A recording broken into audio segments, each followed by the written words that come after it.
오늘 말씀은 천국은 마치라는 제목으로 말씀을 전하려고 합니다. 네, 천국은 마치 밭에 감추어진 보화와 같다라고 적혀 있네요. 자, 하나님은 살아계십니다. 그리고 나를 향한 크고 놀라운 계획을 가지고 계십니다. 아멘입니까? 하나님은 살아계시죠. 그리고 우리를 향해 크고 놀라운 계획을 가지고 계시죠. 그런데 이것을 내가 믿느냐, 믿지 않느냐에 따라서 우리의 오늘과 내일은 많이 달라질 거예요. 하나님은 살아계시고 우리를 향해 크고 놀라운 계획을 가지고 계십니다. 이것을 믿으십니까? 그렇죠. 여기까지 와야죠. 네. 자, 비가 오면 감성적이게 됩니다. 네, 저도 마찬가지예요. 조금 감성적이 되는 것 같아요. 도대체 이건 또 무슨 말인가? 네, 도대체 이건 또 무슨 말이단가? 네, 비오는 날씨 같은 내 마음 같은 시를 한 편 소개해 드리고자 합니다. 괜찮겠죠? 네. 제목 세븐일레븐의 저녁 시간 이라는 시가 있어서 한번 같이 나누려고요. 생각보다 너무 작네요. 자, 제가 읽어 드릴게요. 세븐일레븐을 나오면 벌써 저녁. 땅거미진 거리에는 그림자도 없어 혼자서 돌아온다. DPE 빈 가게의 유리 안에서 형광등처럼 켜지는 기모노 입은 여인의 환한 웃음. 비닐봉지 안에서 식어가는 식빵의 식욕, 체온계처럼 옆구리에 끼고 가다가 내일 아침에도 혼자 앉을 식탁을 생각한다. 세븐일레븐을 나오면 가랑비가 온다. 지폐보다 가벼운 쇼핑백의 무게, 비에 젖어도 가벼운 하루의 무게. 네. 난데없이 DPE가 있어가지고 DPE를 좀 찾았어요. DPE를 찾으니까 뭐 사전에 한 페이지 정도 뜨더라고요. DPE에 대해서 다양한 뜻이. 그런데 저거라고 해요. Digital Post-Human Era. 네, 그거라고 해요. 네. 자, 세븐일레븐. 여러분, 세븐일레븐이 일본에서 유명한가 봅니다. 자, 세븐일레븐에 생겨나게 된 모토를 아세요? 세븐일레븐이 여러분 오전 7시에 열고 밤 11시에 닫는다라는 뜻인 건 아시죠? 아, 처음 아셨어요? 네, 세븐일레븐은 아침 7시에 열어서 밤 11시에 닫겠다라고 한 창업주의 사상과 철학이 들어가 있는 이름입니다. 네. 근데 이 세븐일레븐이라는 이 기업이 나오게 된 배경이 있어요. 그것은 뭐냐면 때려잡자 백화점입니다. 백화점이 당시에 10시에 문을 열고 6시면 칼같이 문을 닫았거든요. 네, 지금도 그런가요? 10시에 문을 열고 6시에 문을 닫는 이 백화점에 대항해서 우리는 그러면 7시에 문을 열고 11시에 문을 닫는 전 세계적인 기업을 일으키겠다 해서 세븐일레븐이라고 하더라고요. 네. 근데 우리나라에도 많이 있죠, 세븐일레븐. 편의점. 네, 세븐일레븐이라고 안 해도 될 것 같아요. 편의점을 나오면서 봉투 하나 이렇게 다 들고 나오시잖아요. 편의점 가서 가볍게 산 봉투 하나를 들고 나오면서도 이 시인은 많은 생각을 한다는 거예요.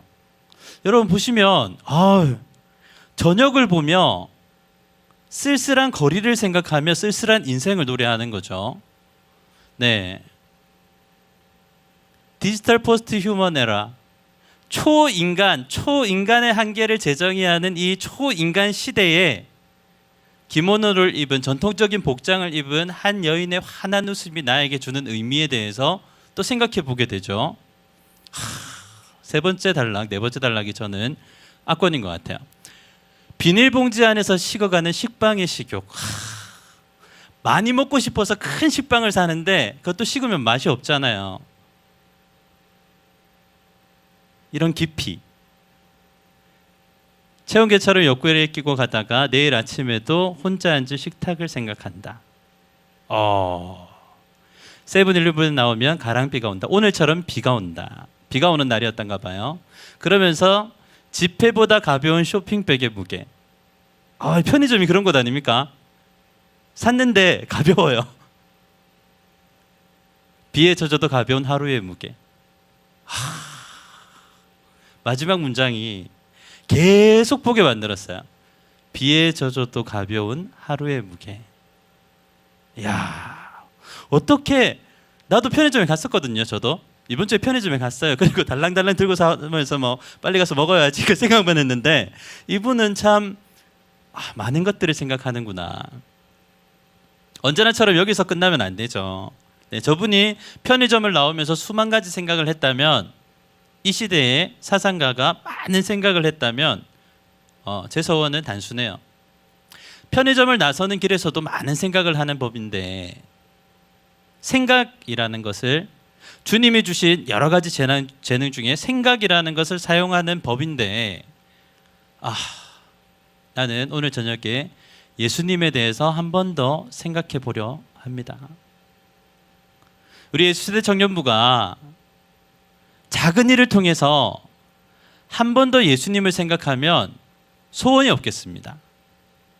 문을 들어오며 나서며, 편의점을 들어오며 나서며 뿐만이 아니라 여러분들의 삶에 펼쳐지는 각가지 일어나는 아주 다양하고 버라이어티한 순간순간을 통해서 예수님을 한 번 더 생각해 보게 된다면 좋겠습니다. 네. 그런 마음을 가지고 지금까지 얘기를 하고 있는 거죠. 자, 그렇다면 오늘 나에게 주시는 하나님의 말씀을 통해서 오늘 나에게 말씀하시려는 하나님의 말씀은 무엇일까? 꼬였네요. 오늘 나에게 주시는 말씀을 통해 주시려는 하나님의 마음은 무엇일까? 이것이 중요한 거죠. 지금도 주님께서는 말씀을 통해 당신의 마음이 우리에게 알려질 뿐만 아니라 전해지기를 원하시는데, 그 말씀이 어떤 의미이며 나에게 어떻게 다가오는가를 계속해서 주님이 주신 그 달란트로 열고 받아들여야 하는 것 같습니다. 유명한 아저씨 나왔습니다. 누구죠? 네, 지그 지글러라는 사람이죠. 아주 굉장히 유명한 얘기를 했어요. 당신의 태도가 당신의 고도를 결정합니다. 예전에 혹시 나 찍은 거니? 뒤에 사람 찍은 거라고? 눈이 안 보여서 찍은 거라고? 고마워요. 그냥 불러보고 싶었어요, 예진이. 자, 당신의 태도가 당신의 고도를 결정합니다. 네. 지그 지글러라는 미국의 전설적 동기부여자이자 기업 컨설턴트. 네. 유명한 책 있어요. 정상에서 만납시다. 네. 안 좋은 환경에서, 부정적인 환경에서 긍정적인 자녀 키우기. 뭐 여러 가지 책들을 쓰신 분이에요. 네, 굉장히 유명한 분인데, 당신의 태도가 당신의 고도를 결정한다. 정말 맞는 얘기예요. 네. 태도가 다르면 결과가 다른 것이죠. 자, 오늘 말씀에서 이것이 어떻게 적용되는지 우리 함께 생각해 보려고 합니다. 자, 마태복음 13장 44절 말씀을 우리 크게 읽겠습니다. 시작. 천국은 마치 밭에 감추인 보화와 같으니 사람이 이를 발견한 후 숨겨두고 기뻐하며 돌아가서 자기 소유를 다 팔아 그 밭을 사느니라. 아멘. 너무 감사해요. 크게 읽읍시다 하니까 크게 읽어줬어요.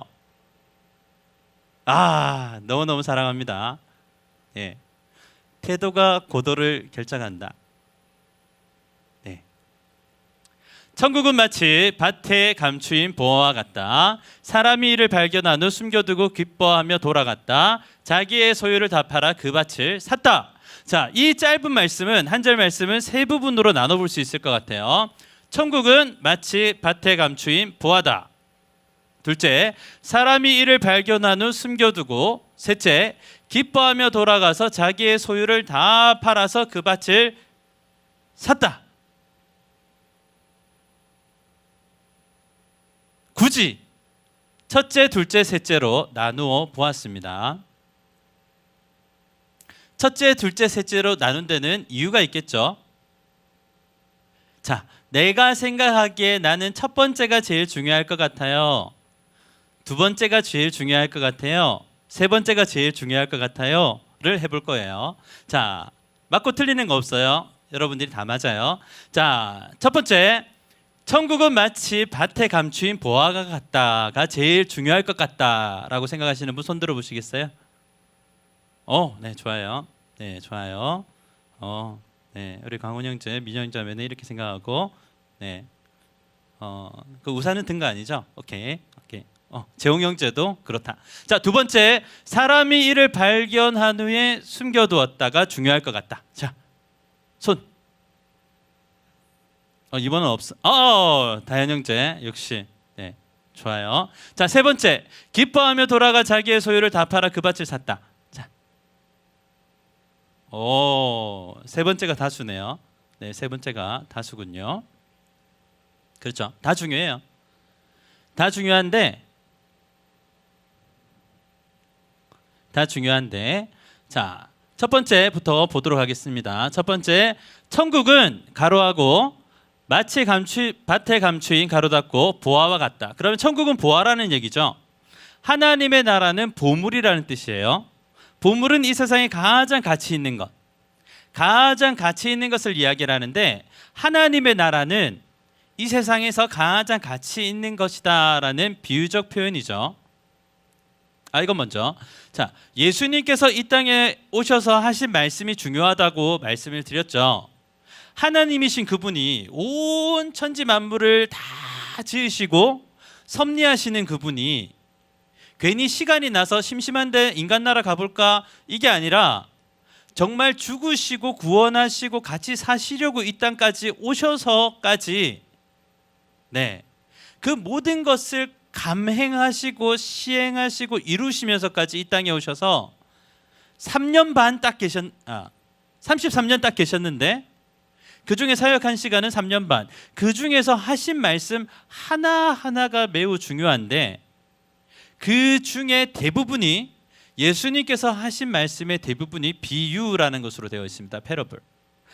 비유라고 되어 있는데 3분의 2, 예수님의 하신 말씀의 3분의 2가 비유라고 성경학자들이 이야기하는데, 예수님의 비유의 대부분은 하나님의 나라에 관한 것입니다.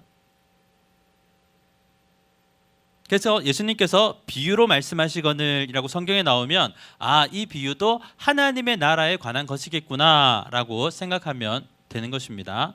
오늘 그 비유 중에 하나를 설명하고 있는데, 이것이 천국, 하나님의 나라에 관한 것이겠구나라고 생각하시면 되는 것이에요. 자, 첫 번째부터 보죠. 천국, 하나님의 나라는 마치 밭에 감추인 보화와 같다. 하나님의 나라는 이 땅에서 가장 중요한 보화와 보물과 같다고 말씀하시는데, 괄호가 있죠. 마치 밭에 감추인 보화라는 거예요.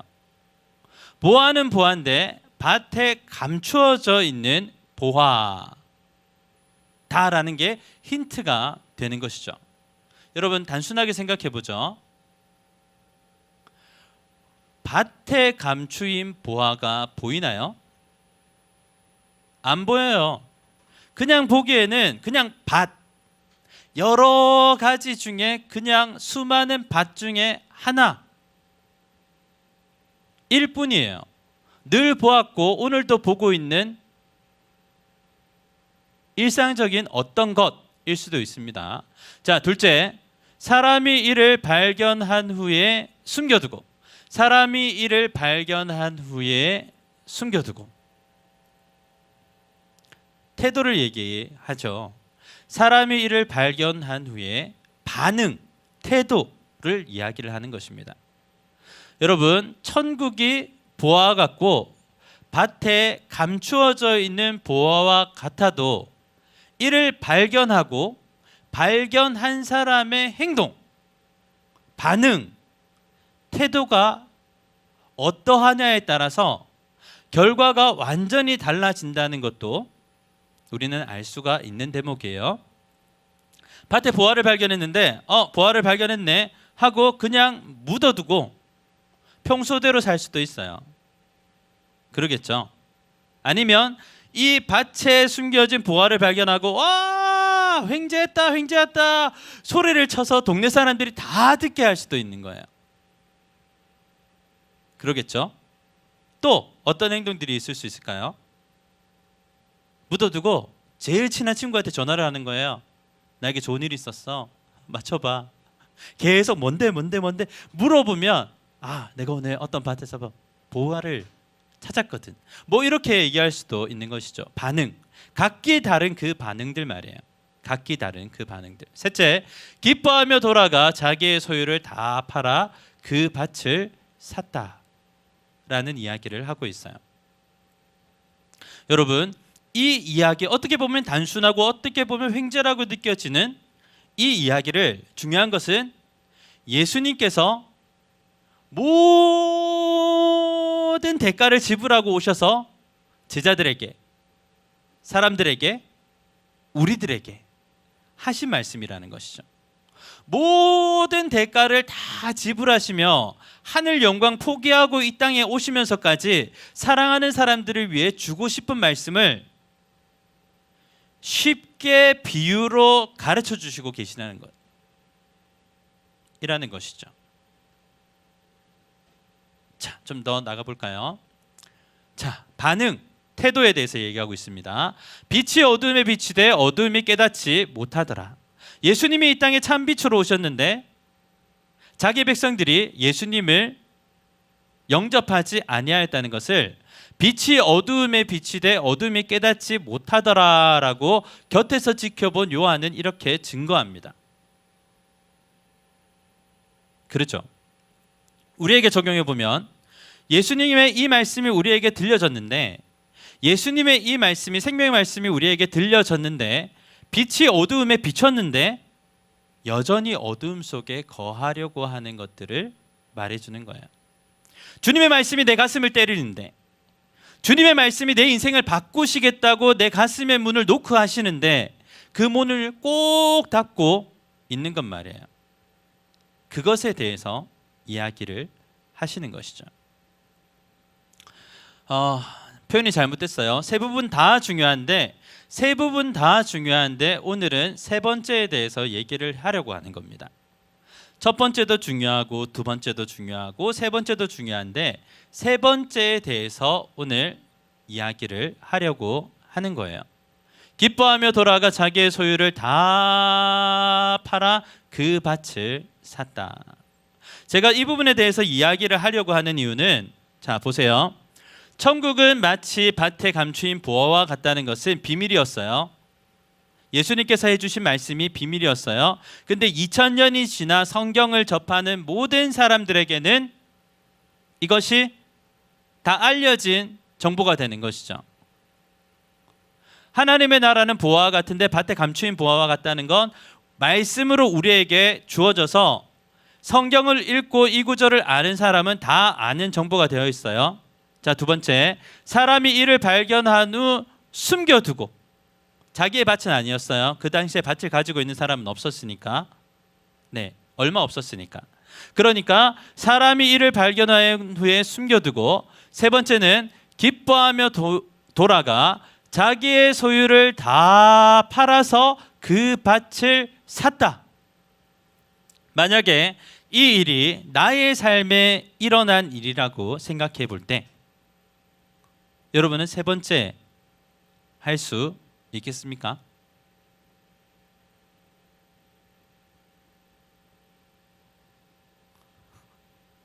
이 어리석은 질문에 대답을 하지 않는 여러분의 마음은 뭐죠? 첫 번째, 두 번째를 다 아시는 상황에서 세 번째를 할 수 있느냐는 정말 쉬운 질문을 하고 있는데, 이 세 번째에서 머뭇거리는 나 자신은 뭐죠? 처음부터 다시 할게요, 여러분. 네. 천국은 마치 밭의 감추인 보화와 같은데 내가 그것을 발견했어요. 그리고 잘 숨겨놨어요. 다행히도 소리 지르지도 않았고 흥분하지도 않았고 전화도 하지 않았고 오롯이 나만 알고 있는 상황이에요. 너무 기뻐요. 집에 왔어요. 뭘 해야 합니까?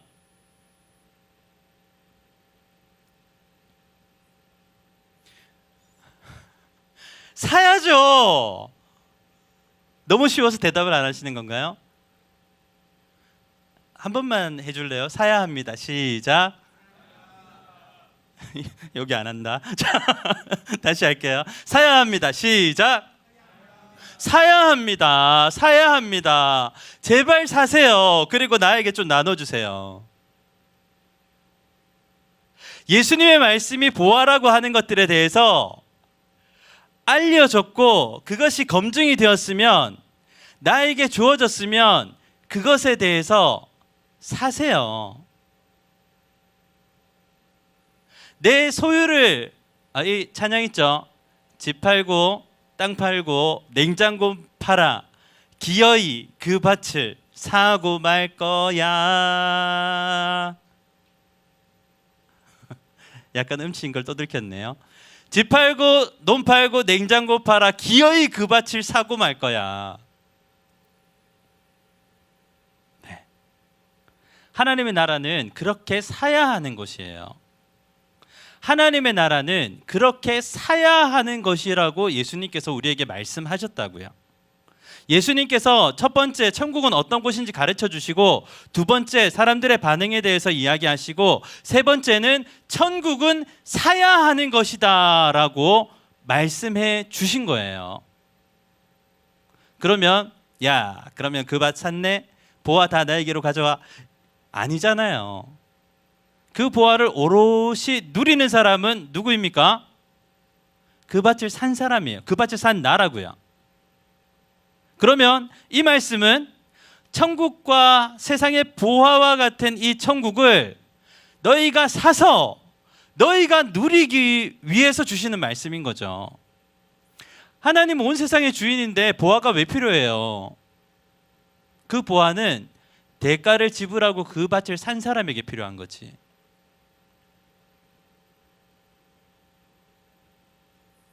여기서 굉장히 쉬우면서 어려운 문제가 하나 생기죠. 보화를 위해 내 것을 팔 수 있느냐? 보화를 위해 내 것을 팔 수 있느냐? 예, 문제가 생기죠. 사실 여기가 마지막이에요. 이것만 되면 되는 거예요. 보화를 위해서 내 것을 팔 수 있느냐? 저 사람은 고민이 없겠죠. 왜냐하면 내가 가진 모든 소유보다 땅에 묻혀있는 보화가 훨씬 더 비교할 수 없이 값지다는 걸 알았으니까.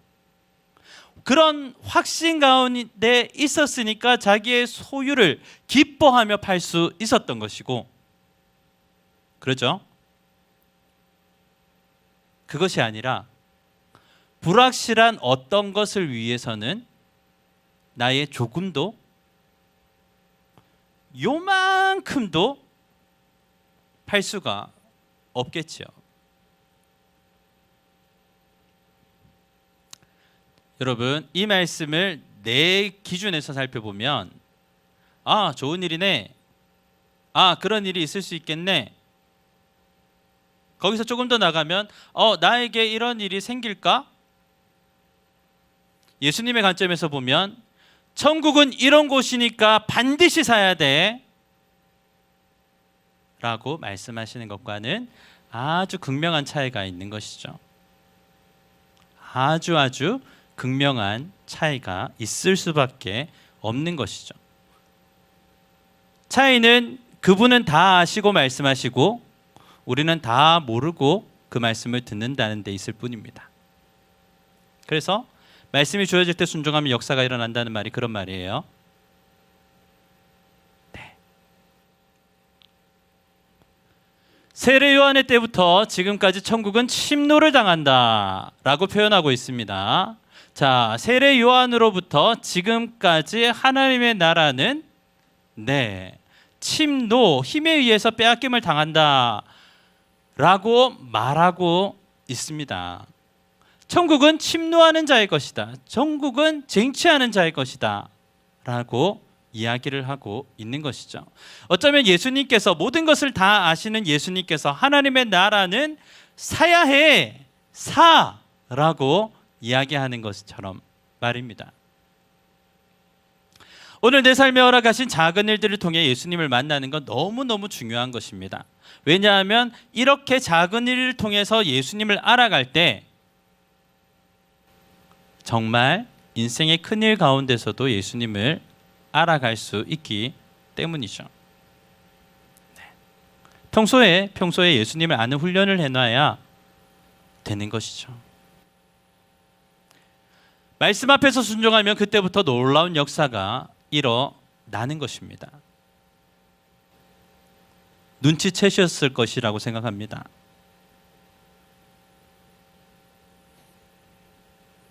여름 수련회가 7월 24일부터 26일까지 있어요. 하나님의 나라 사야 합니다, 여러분. 사야 해요. 그 보화는 비교할 수 없는 보화예요.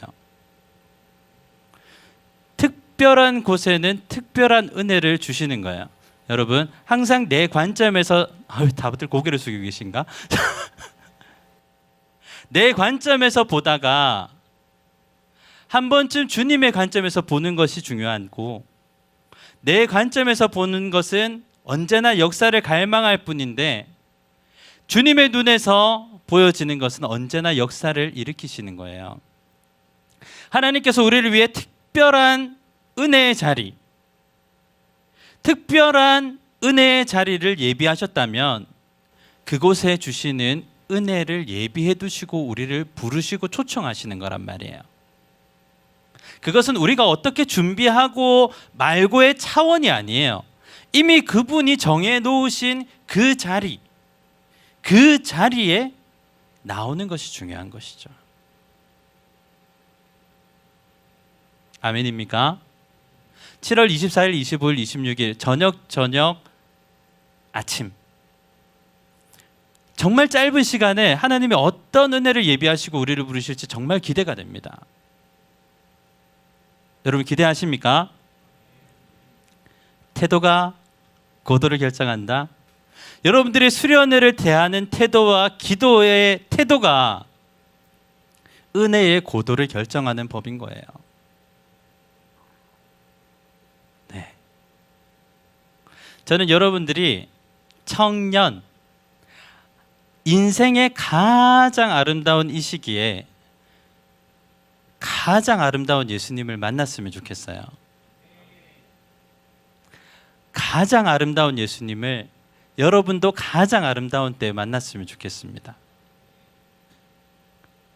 네. 그 수련회가 되기를 함께 기도하고 있습니다.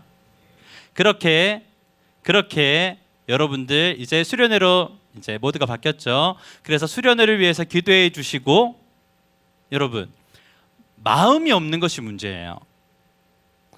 마음이 없는 것이 문제고 환경이 안 열리는 것은 기도 제목입니다. 휴가가 안 되는 것은 기도 제목이에요. 내 마음이 없는 것은 문제입니다. 그러니까 여러분 마음을 모아서 모든 것들을 기도로 한번 헤쳐나가 보는 뜨거운 여름이 되시기를 예수님의 이름으로 축원합니다. 하나님께서 저에게 주시는 여러 가지의 달란트 중에 하나는 반복이에요. 다음 주에 또 얘기할게요. 우리 함께 기도하고 함께 나아가도록 하겠습니다.